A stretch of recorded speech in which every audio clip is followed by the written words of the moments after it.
From,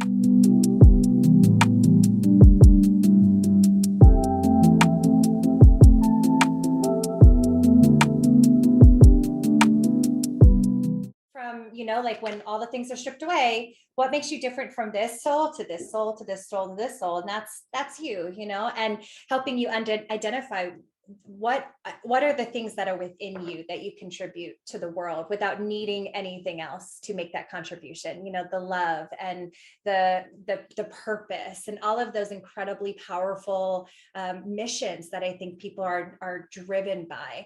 And so many people, I think, get driven, and it kind of gets overshadowed by this drive for money, this drive for success, this drive for love from other people. And when we can start to just recognize like what is being driven by external sources versus what's being driven by internal sources, we can start to align with ourselves and our souls. Absolutely. Mm-hmm. I love that. What do you think is this correlation between soul and self? Like, are they interchangeable in your mind? That's such a great question. The hit I'm getting is yes. They are interchangeable. They are one and the same. Because of where we are for this experience, we see them as separate.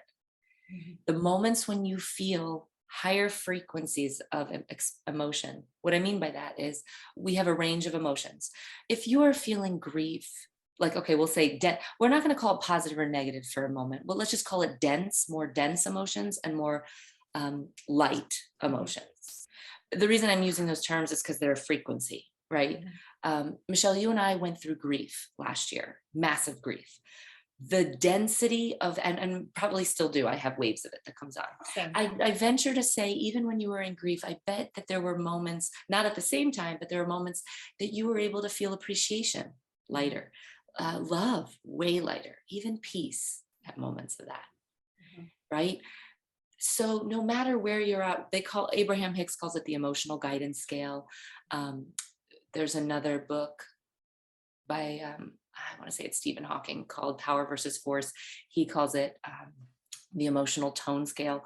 Those frequencies of emotions, it's just where you're at any moment in time.